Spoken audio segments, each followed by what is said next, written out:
ಮಾಜಿ ಶಾಸಕ Preetham ಗೌಡಗೆ pen drive ಉರುಳು ಸಂತ್ರಸ್ತೆ ಹೇಳಿಕೆಯಿಂದ ಸಂಕಷ್ಟ ಎಫ್ಐಆರ್ ಸೆಕ್ಷನ್ಗಳು ಕಂಟಕನ ವೈರಲ್ ಸಾಕ್ಷ್ಯ ಇದೆಯಾ ವಿಚಾರಣೆನ ಬಂಧನನ ಇದು ಪ್ರೀತಂ ಗೌಡಗೆ ಪೆನ್ ಡ್ರೈವ್ ಸಂಕಷ್ಟದ ಸ್ಟೋರಿ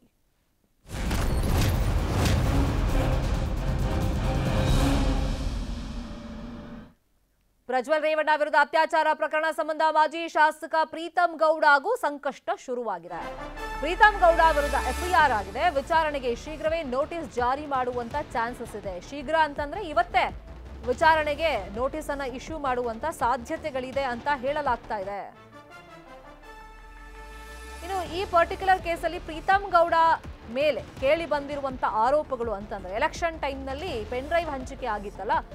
ಅದು ತಮ್ಮ ಆಪ್ತರ ಮೂಲಕನೇ ಸಹಚರರ ಮೂಲಕ ಪ್ರೀತಂ ಗೌಡ ಮಾಡಿಸಿದ್ದಾರೆ ಅಂತ ಆರೋಪ ಇದೆ ಇದರಲ್ಲಿ ಪ್ರೀತಂ ಗೌಡ ಪಾತ್ರ ಇದೆ ಅಂತ ಹೇಳಲಾಗ್ತಾ ಇದೆಯಲ್ಲ ಆ ಹಿನ್ನೆಲೆಯಲ್ಲಿ ಎಫ್ಐಆರ್ ಆಗಿದೆ ಮತ್ತೆ ಸಂತ್ರಸ್ತೆ ಕೂಡ ತನ್ನ ಐಡೆಂಟಿಟಿ ರಿವೀಲ್ ಆಗಿದೆ ಇದಕ್ಕೆ ಕಾರಣ ಪ್ರೀತಂ ಗೌಡನೇ ಅಂತ ಹೇಳಿ ಕಂಪ್ಲೇಂಟ್ ಅನ್ನ ಕೊಟ್ಟಿದ್ರು ಆ ಕಂಪ್ಲೇಂಟ್ ಆಧಾರದ ಮೇಲೆ ಎಫ್ಐಆರ್ ಆಗಿದೆ ಪ್ರೀತಂ ವಿರುದ್ಧ ಸಿಐಡಿ ಸೈಬರ್ ಕ್ರೈಮ್ ಠಾಣೆಯಲ್ಲಿ ಕೇಸ್ ಆಗಿದೆ ಆ ಕೇಸ್ನ ಆಧಾರದ ಮೇಲೆ ಎಫ್ಐಆರ್ ಆಗಿದೆ ಈಗ ಪ್ರೀತಂ ಗೌಡ ವಿರುದ್ಧ ಗಂಭೀರವಾಗಿ ಕೇಳಿ ಬಂದಿರೋ ಆರೋಪ ಪೆನ್ ಡ್ರೈವ್ ಹಂಚಿಕೆಯನ್ನ ಇವರೇ ಮಾಡಿರೋದು ಅಂತ ಹೇಳಿ ಇವತ್ತೇ ಪ್ರೀತಂ ಗೌಡಗೆ ನೋಟಿಸ್ ನೀಡುವಂತಹ ಸಾಧ್ಯತೆಗಳಿದೆ ಈಗ ಪ್ರೀತಂ ಗೌಡ ಪ್ಲಾನ್ ಏನು ಅಂತಂದ್ರೆ ನಿರೀಕ್ಷಣಾ ಜಾಮೀನಿನ ಮೊರೆ ಹೋಗೋದು ಅದಕ್ಕೆ ಬೇಕಾದಂತ ಸಿದ್ಧತೆಗಳನ್ನ ಮಾಡ್ಕೊಳ್ತಾ ಇದ್ದಾರೆ ಕೋರ್ಟ್ ಇಂದ ನಿರೀಕ್ಷಣಾ ಜಾಮೀನನ್ನ ಪಡ್ಕೊಂಡು ವಿಚಾರಣೆಗೆ ಹಾಜರಾಗುವಂತ ಸಾಧ್ಯತೆಗಳಿದೆ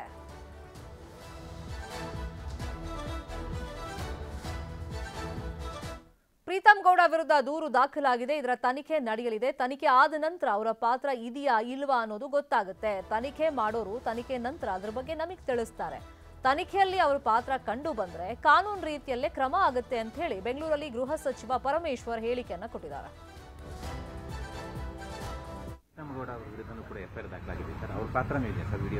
ಗೊತ್ತಿಲ್ಲ ಅದು ಇನ್ವೆಸ್ಟಿಗೇಷನ್ ಮಾಡೋರು ಮಾಡಿದ ಮೇಲೆ ಹೇಳ್ತಾರೆ ನಮ್ಗೆ ಇನ್ವೆಸ್ಟಿಗೇಷನ್ ಆದಮೇಲೆ ಹೇಳ್ತಾರೆ ಅವರಿಗೆ ಕಂಪ್ಲೇಂಟ್ ಕೊಟ್ಟಿದ್ದಾರೆ ಅಂತೇಳಿ ಅವರಿಗೆ ಎಫ್ಐಆರ್ ಮಾಡಿದ್ದಾರೆ ತನಿಖೆ ಮಾಡ್ತಾರೆ ತನಿಖೆಯಲ್ಲಿ ಏನಾದರೂ ಕೂಡ ಅವರದ್ದು ಪಾತ್ರ ಇದೆ ಅಂತ ಹೇಳಿದ್ರೆ ಏನು ಕಾನೂನಿನ ಪ್ರಕಾರ ಕ್ರಮ ತಗೋಬೇಕು ಅದು ತಗೊಳ್ತಾರೆ ಪ್ರೀತಂ ಗೌಡ ಅವರ ವಿರುದ್ಧ ಕೂಡ ಎಫ್ಐಆರ್ ದಾಖಲಾಗಿದೆ ಸರ್ ಅವ್ರ ಪಾತ್ರ ಈಗ ತನಿಖೆ ಆಗಬೇಕು ತನಿಖೆ ಆದ್ಮೇಲೆ ತನಿಖೆ ಹಂತದಲ್ಲಿ ಏನೆಲ್ಲ ಮಾಹಿತಿ ಸಿಕ್ಕಿದೆ ಅನ್ನೋದನ್ನ ಪೊಲೀಸರು ಹೇಳ್ತಾರೆ ಅಂತ ಗೃಹ ಸಚಿವರು ಹೇಳ್ತಾ ಇದ್ದಾರೆ ಇದೇ ವಿಚಾರವಾಗಿ ಇನ್ನಷ್ಟು ಡೀಟೇಲ್ ಆಗಿ ಇನ್ಫಾರ್ಮೇಶನ್ ಕೊಡೋದಕ್ಕೆ ನೇರ ಸಂಪರ್ಕದಲ್ಲಿ ಒನ್ಸ್ ಅಗೇನ್ ಕನೆಕ್ಟೆಡ್ ಇದ್ದಾರೆ ನಮ್ಮ ರಿಪೋರ್ಟರ್ ಮಂಜು ಆರ್ಯ ಇಲ್ಲಿ ರಾಜಕೀಯದ ಷಡ್ಯಂತ್ರದ ಆರೋಪವನ್ನ ಪ್ರೀತಂ ಗೌಡ ಮೇಲೆ ಹಿಂದಿನಿಂದಲೂ ಮಾಡಲಾಗ್ತಾ ಇತ್ತು ಪೆನ್ ಡ್ರೈವ್ ಹಂಚಿಕೆ ಆದ್ಮೇಲೆ ಮತ್ತೆ ಸಂತ್ರಸ್ತರ ಐಡೆಂಟಿಟಿಯನ್ನ ರಿವೀಲ್ ಮಾಡಲಾಗಿದೆ ಬ್ಲರ್ ಮಾಡಿಲ್ಲ ಮುಖಗಳನ್ನ ಅಂತ ಇದು ಒಂದು ಆರೋಪ ಇದೆ ಹಾಗಾಗಿ ಯಾವ್ಯಾವ ಸೆಕ್ಷನ್ಗಳ ಮೇಲೆ ಎಫ್ಐಆರ್ ಆಗಿದೆ ಆ ಸೆಕ್ಷನ್ಗಳು ಏನ್ ಹೇಳ್ತಾವೆ ಮತ್ತೆ ನೋಟಿಸ್ ಯಾವಾಗ ಇಶ್ಯೂ ಮಾಡಬಹುದು ಪ್ರೀತಂ ಗೌಡಗೆ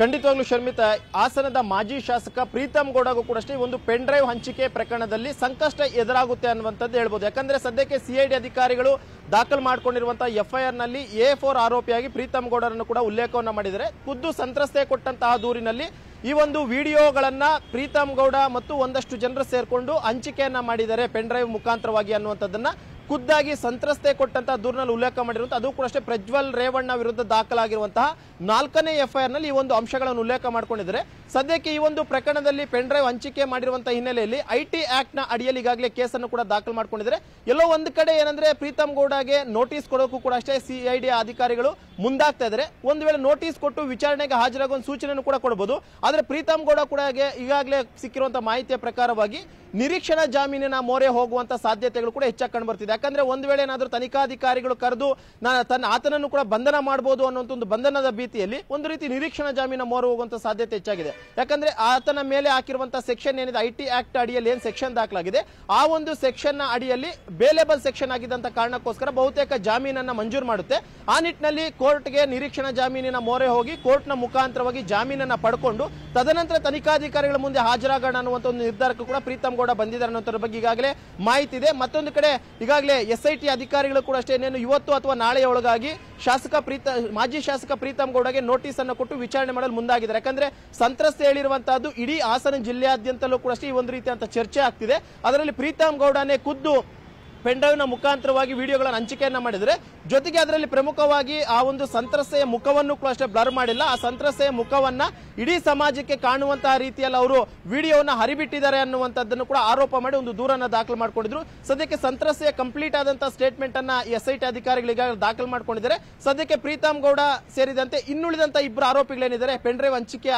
ಕೇಸ್ನಲ್ಲಿ, ಆ 3 ಜನರನ್ನು ಕೂಡ ಅಷ್ಟೇ ನೋಟಿಸ್ ಕೊಟ್ಟು ವಿಚಾರಣೆ ಮಾಡಲು ಈಗಾಗಲೇ SIT ನಿರ್ಧಾರ ಮಾಡಿದ್ದು, ಬಹುತೇಕ ಇವತ್ತು ಸಂಜೆ ಅಥವಾ ನಾಳೆ ಬೆಳಗ್ಗೆ ಒಳಗಾಗಿ ಮಾಜಿ ಶಾಸಕ ಪ್ರೀತಮ್ ಗೌಡಗೆ ನೋಟಿಸ್ ನೀಡಲು SIT ಅಧಿಕಾರಿಗಳು ಸಿದ್ಧತೆಗಳನ್ನು ಮಾಡಿಕೊಂಡಿದ್ದಾರೆ. ಶರ್ಮಿತಾ,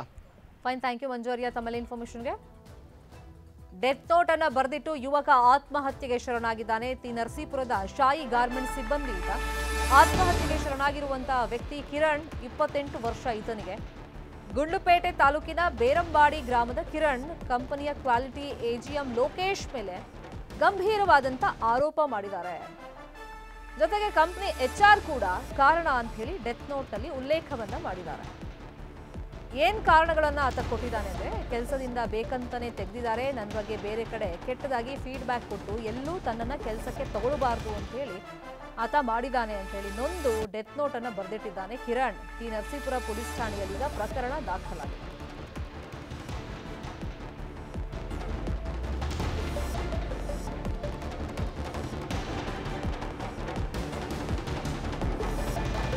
ಫೋಟೋದಲ್ಲಿ ತೋರಿಸ್ತಾ ಇದೀವಲ್ಲ, ಈತನೇ 28 ವರ್ಷದ ಕಿರಣ್ ಆತ್ಮಹತ್ಯೆಗೆ ಶರಣಾಗಿರುವ ವ್ಯಕ್ತಿ.